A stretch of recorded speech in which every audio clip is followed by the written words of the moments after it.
Hello everyone, welcome to Fine Moon Rising. This is Cancer's September 2025 Tarot, Astrology, Energy, and Predictions. So welcome in Cancerians. Let's get started for you. So right now I'm just shuffling cards and then I will pull out a bunch of tarot cards and put them over there on the left side of the screen for you. And we'll go through those as well as start and kind of an energy drawing for you. And I'm not really doing sigils this time. I'm actually just, whatever the energy is for you. And yours happen to be kind of fiery. And I'm not sure, I think you got fiery things last time, but it just seems like your emotions are a little bit up and down, but we will see what's going on here. So tarot, Seven of Wands, followed by the Seven of Pentacles, Knight of Swords, followed by the Fool, the Two of Wands, followed by the Tower. Okay, and then also for your overall energy, you have the Knight of Wands, the Nine of Swords, and the Empress, and I'll pull some end cap cards at the end as well for further information to close out the reading. So we're starting with the Seven of Wands here and the Seven of Pentacles, and I'm using Seven of Pentacles as an explainer for the Seven of Wands here, and it's two sevens. First of all, I just want to throw that out there, which means you're halfway through. So in the tarot, of course, five is like, oh, you're halfway. This is more than halfway.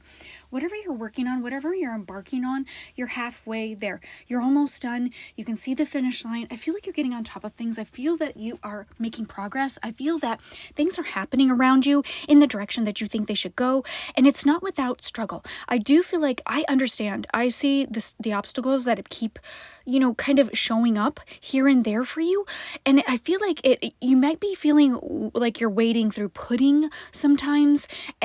And just like the air is heavy or the world is heavy or things are heavy, but I want you to know that you're doing it. So the universe wants you to know that you are doing it.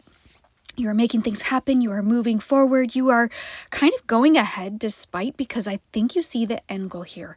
And so, you're not sitting on the sidelines any longer. I think you are just actively making things happen for yourself. And I think it's just unfolding, almost ripples in the pond. You're making the changes, and therefore everything else in your life is changing as well. So you do have the Knight of Swords and the Fool. And that Knight of Swords is what prompted me to say, hey, there's some obstacles because the Knight of Swords is very reactive energy. So it's almost like you've been very reactionary, which is not a bad thing. You're being asked to keep on moving, to get going, to no thinking. so unfortunately, like, it's almost like in this Gemini energy, and I'll get to your astrology in just a moment. It's Jupiter and Gemini right now. And I feel like that's affecting you overly so. And you're being asked to take the leap, be curious, take the leap, despite. And so you may feel just like, oh, some trepidation because it's new. Whatever's happening around you, it's definitely a new wave of opportunity, a new wave of connection, a new wave of doing things. It might be just how you're acting, being in the world, how you're presenting yourself. You may have gone through another enlightenment or an awakening phase or something like that is allowing you to present yourself differently in the world. And I feel like that is such a change for you at this time that is actually changing everything in your reality, and it's almost pushing yourself in a different timeline. That's what it is. It's moving to a different timeline. That's why we have that Fool here. Okay. So the Two of Wands is clarified by the Tower, which seems very bizarre, but actually the Tower, the flip side of it is an epiphany. It isn't an enlightenment. That's why I kind of brought that in, is because there is some sort of gifts that are emerging within you. So I feel like you might be strengthening your channeling ability, your empathic abilities, or whatever you gravitate towards. Everybody has different gifts. Your gift is not going to be the same as mine, and it is not going to be the same as your neighbor. And everybody has gifts. There isn't a person on the planet that doesn't.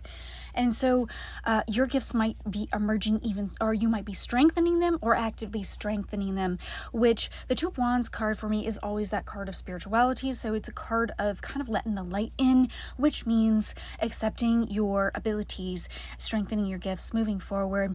And that is where this enlightenment is coming from. You're understanding things that much better, more clearly, things like that. Okay, so for overall energy is the Knight of Wands with the Nine of Swords and then the Empress card. So, and there's a lot of circles here. So there's a lot of, closing the gaps, closing the circles.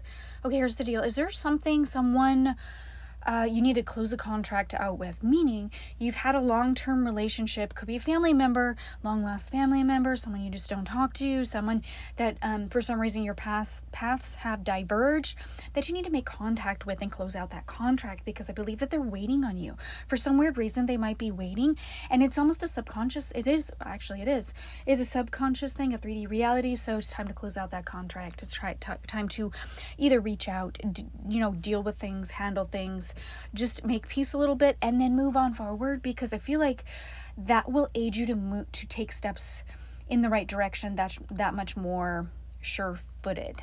So, because Knight of Wands here, right? You just want to be sure-footed. You have that passion behind you, that fire, but you don't want to be stepping in lava. You don't want to be really sure-footed in your direction. And I think that this will help closing out any outstanding contracts with people that, and you know what? It's your closure. It's not necessarily theirs all the time. It's yours. So you're taking charge of that. And that is going to help you move forward and gain some more abundance in your life, some space in your life, so you're not thinking about that. It's not in the back of your brain like a splinter any longer. It's just, you move through it, you've done it, you're moving on.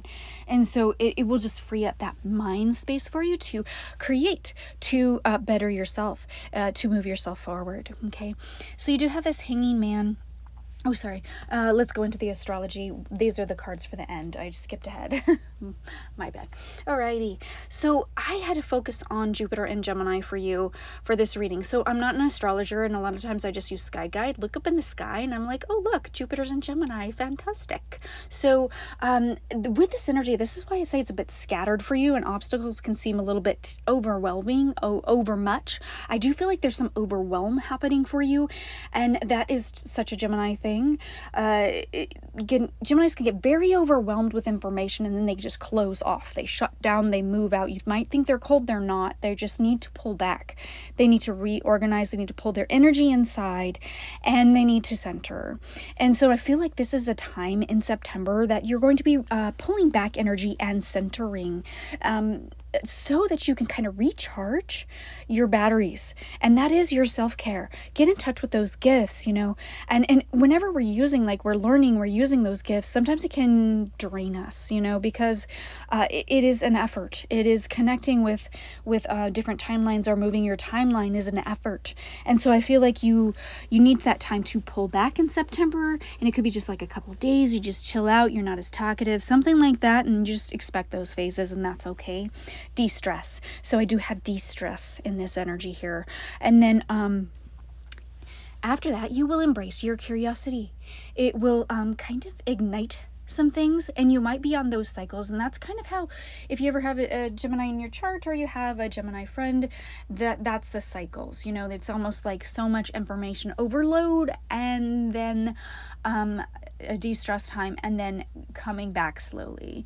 And so you might be on those roller coasters as you're changing, as you're learning to navigate these new gifts that are emerging for you, and accept them and move forward and accept this new path, this new reality that is being placed in front of you, that you have worked so hard, it's on your destined path to follow, to find, to finally see type situation. Okay.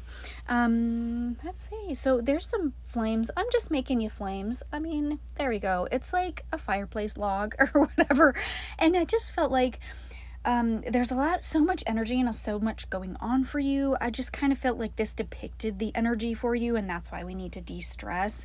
But there is a fire burning inside of you. I think that you have some really, really great goals, and I think how to get there, more or less, you do know, and you're trying to take those steps. Okay. And so the last cards that I will be pulling out for you are the Hanging Man. You'll see him pop up shortly, the Five of Wands, and the Page of Cups.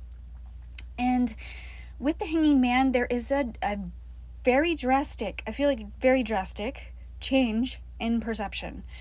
For some reason, your change is very profound, and I think it is as a result of this epiphany, this enlightenment, this finally understanding your gifts, and how it's going to actually change how you are in the world, and also give rise to a label. I'm hearing like a label, an explanation more so, to how you are. You might have thought, oh, I'm just a little weird or something. I'm just, nobody understands, that type of thing.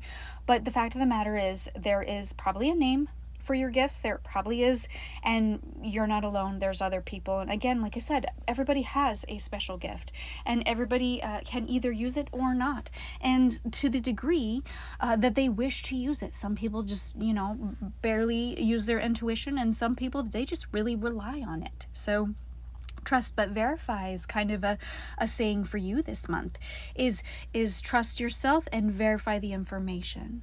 Make sure that it is suitable for your life. Use what you have, but we are moving forward, kind of taking leaps and bounds, and I think you're becoming comfortable doing that, and you may not have been in the past, but I think as September rolls forward, you're going to be more comfortable in taking these steps forward in a more just a different timeline. I just feel like it's a timeline shift. And here are those cards coming out, the ones I'm explaining right now. We do have the Five of Wands here, though, of course.